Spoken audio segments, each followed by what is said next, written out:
One, Beverly here once again, speaking with Simona Hudova, certified hypnotist and energy healer from Scappoose, Oregon.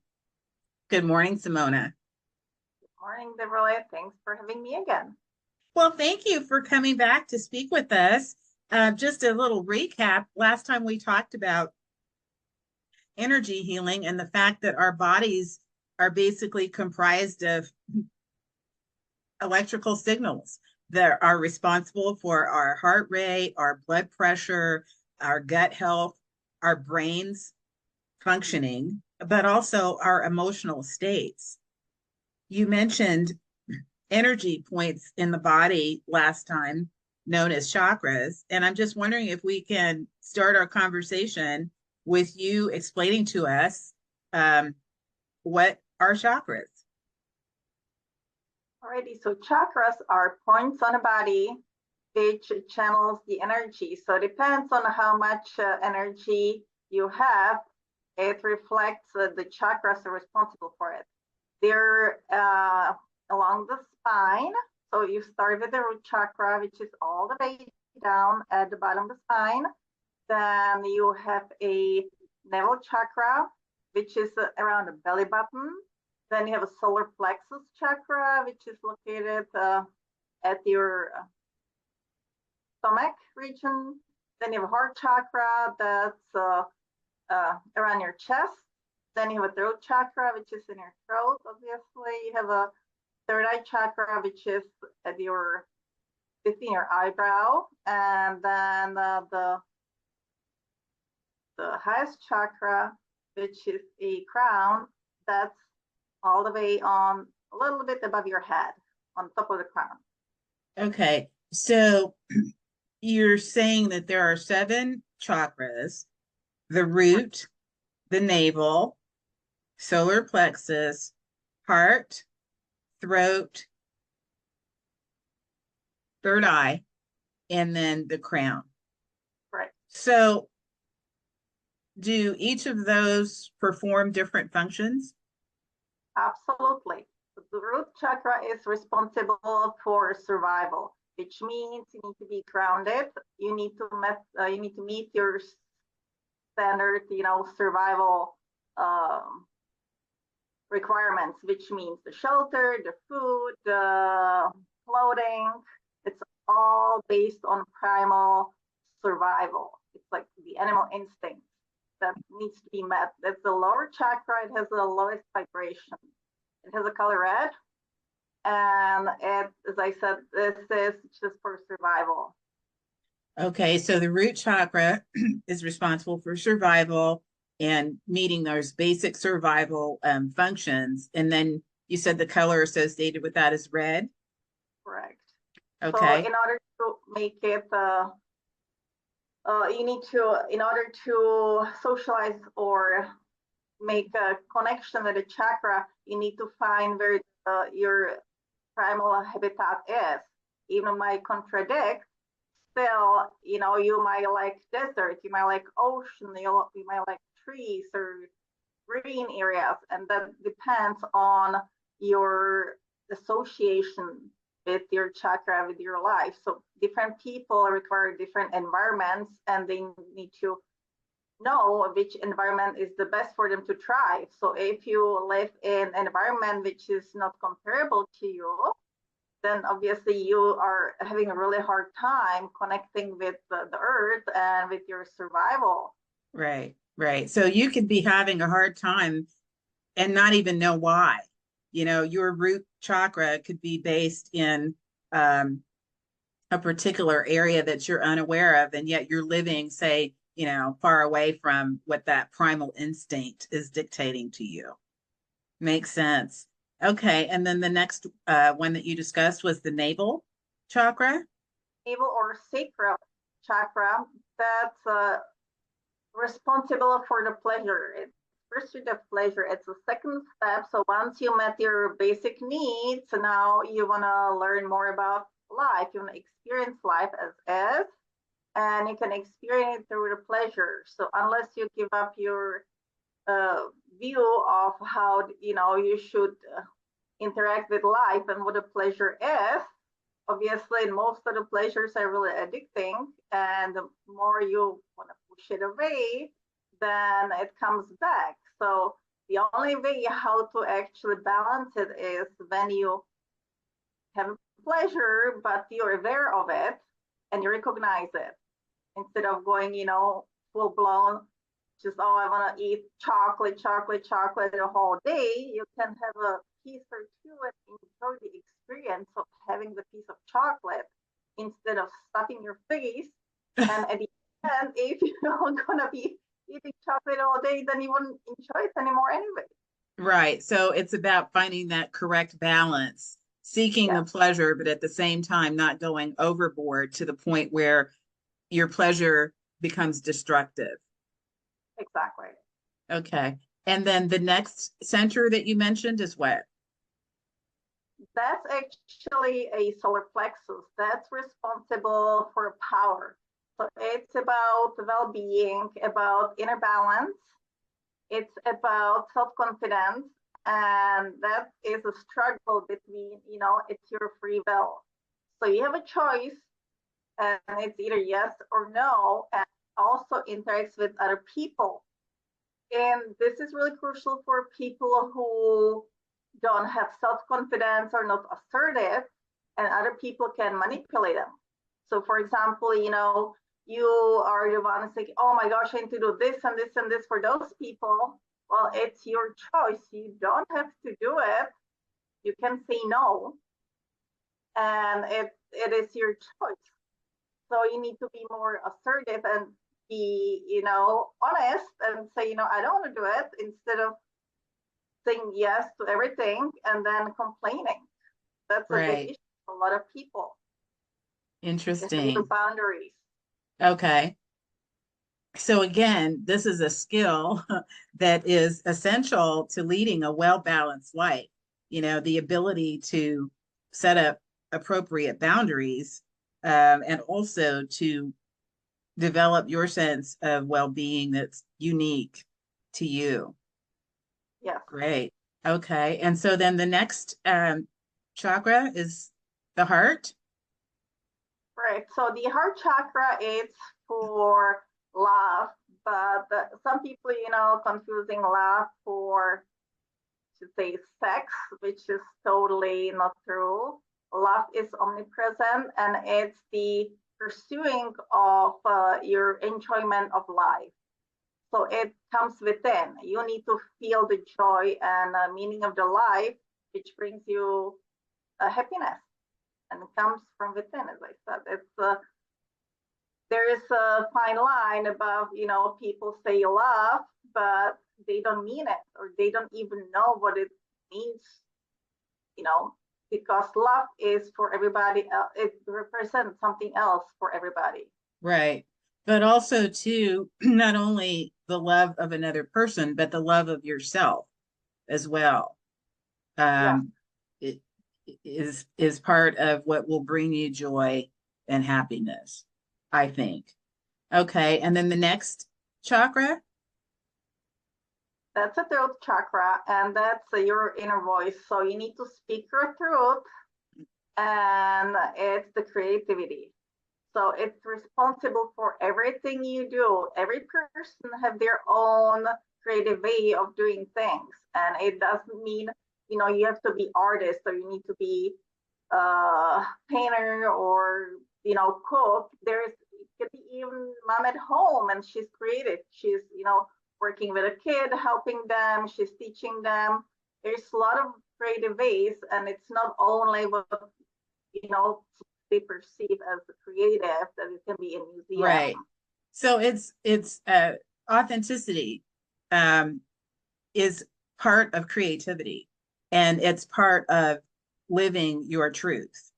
And so in that sense, the throat chakra, it really supersedes this idea of being a formalized artist, or, like you said, painter or something like this. It's how you live your life creatively. And that comes out in your interactions with other people, your family, your profession, your job, your community. Yes, it's a self-acceptance and it's your uniqueness. Okay. And that's huge. And especially in our time, it seems like people are uh, not wanting to be unique. They want to be like everybody else, which is an impossibility, Problem. which leads to a lot of unhappiness. So, what is the next chakra? It's a third eye chakra. That represents a knowledge. So it's knowledge of your collective and your own experiences. So once you get to the third eye chakra, you can have visions, you can be clairvoyant, you can be claircognizant. It's all then you're accessing the higher vibrations and connecting to the universe as all.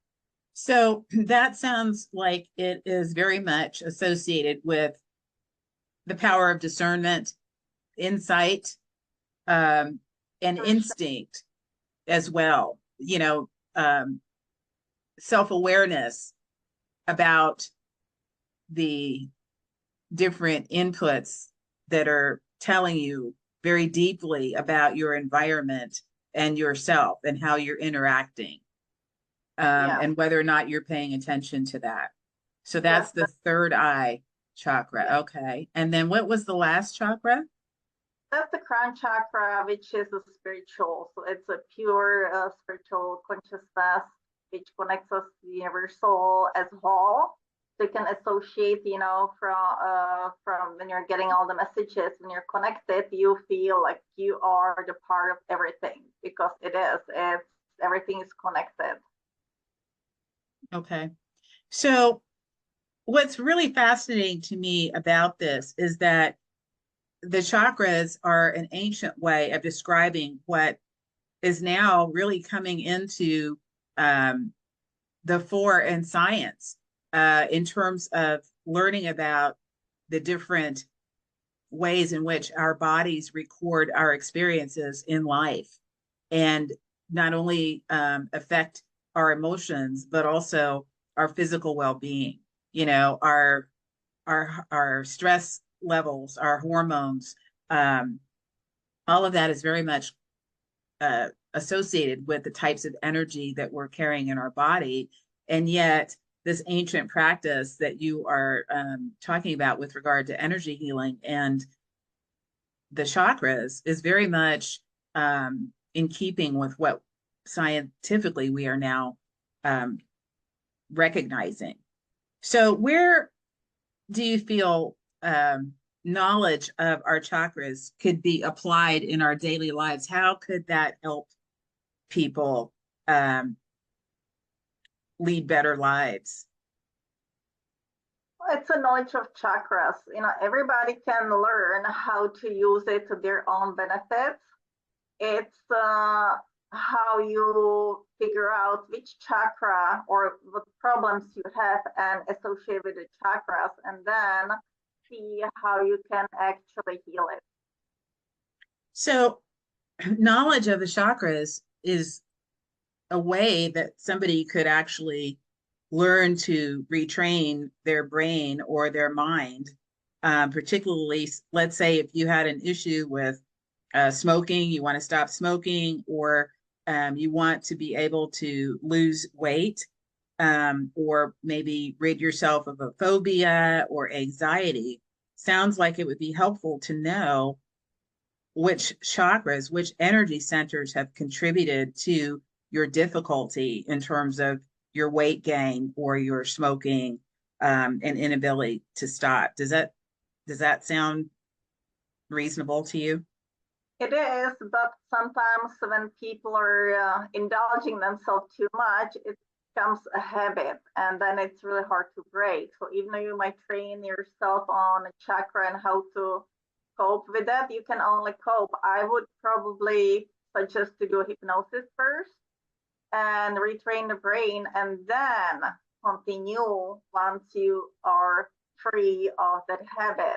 Just reinforce it by meditating on chakras and seeing the problem, so you will not do the same thing again. So if somebody feels that the chakras are imbalanced, or there's something going on with those energy centers, how do you, what are the steps?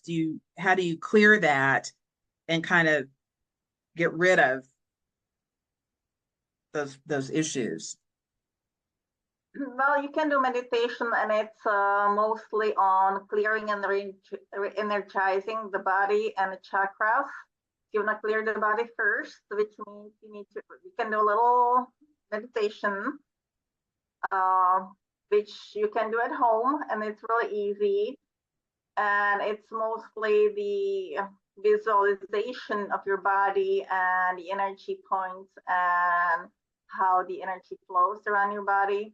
And then you can energize chakra, whichever you need. You don't have to do all 7. You can do only the one which represents your problem. Okay. And also a color. Okay. So you can either wear the color you need. I found out to some people, they don't even know it. They pick the colors which they represent the chakra which needs healing. And so it's on subconscious mind, they just choose the color. And when they looked at a problem, they found out that that's what it is. It's supportive. The color supports you. You can eat the food with the same color to help you heal. Mm-hmm. That's interesting. Okay. So, and just to backtrack a little bit. Okay. So you said that red was associated with the root chakra. Can you tell us about the colors associated with the other chakras, the navel chakra? What color is associated with that?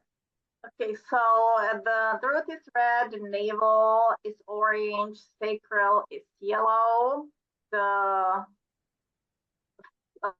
solar plexus is yellow. The sacral is orange, solar plexus is yellow, the heart is green or pink. Then you have a throat, which is blue, third eye is indigo, and the subcrown chakra is white or violet. Wow. Okay. Very interesting. So we've got a few minutes left. We've got about 5 minutes left. And I'm wondering if you could give us an example of clearing a chakra and then re-energizing. Could you just do one? Sure. Okay.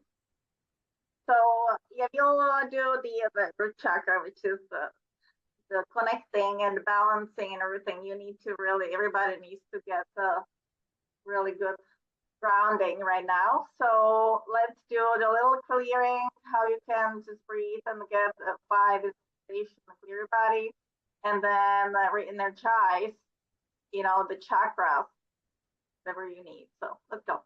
Okay. And I'll sit in comfortable position. Just make yourself really comfortable and take a couple deep breaths and breathe in. And as you breathe in, you're relaxing. You're taking on the clear energy. And when you exhale, you want to see like darker matter or a little like darker cloud exiting your body. So every time you inhale, you can see the clear energy coming in. And as you exhale, you'll see the dark cloud leaving your body. As you breathe in, you can feel the energy going from the top of your head down through your shoulders, your chest and belly, into your extremities, hands, and feet. And when you exhale, you want to release all the darkness. And as you breathe in, you're feeling more and more relaxed and you feel more energy. And as you exhale, you can feel the dark cloud leaving your body. Breathe in.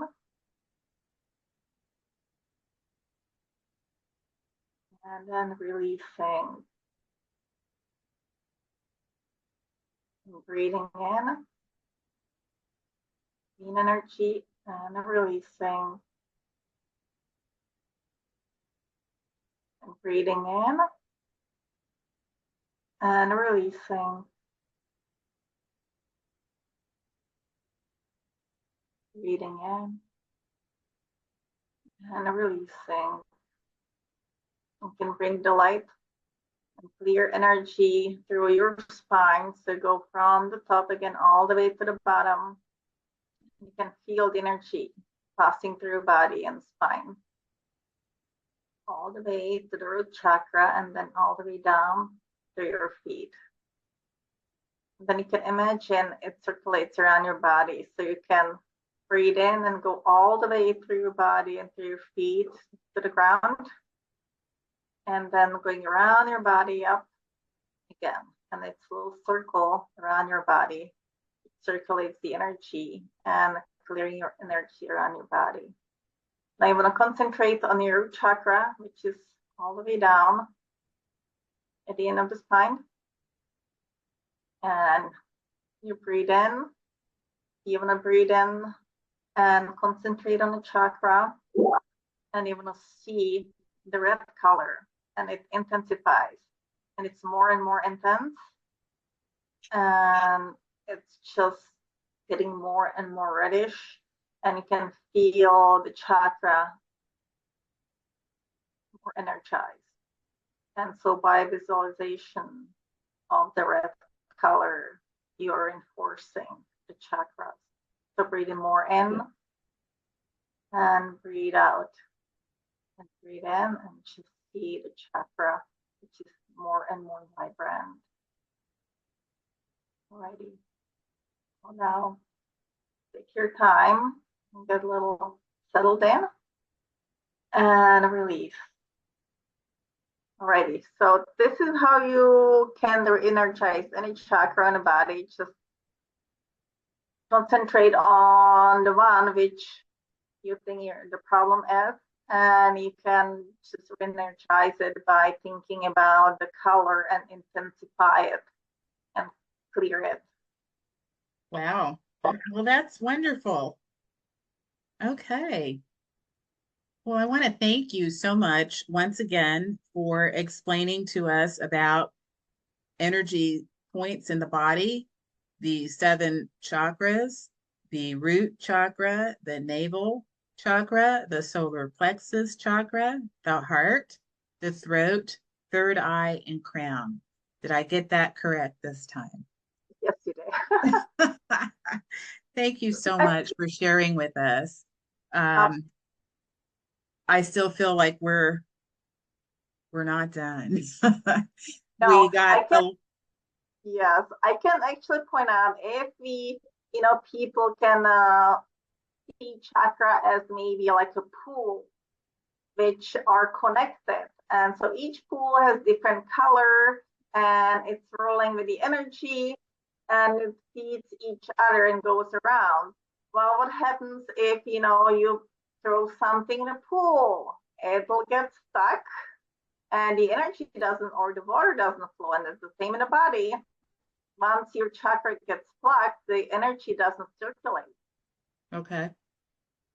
And that could have a really direct impact on your daily existence, your daily life, the way you're reacting to things, or the way you are perceiving how your life is unfolding.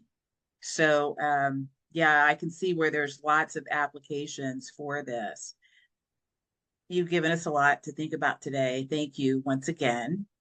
And we will be talking with you again soon. Thank you. Take care. Okay.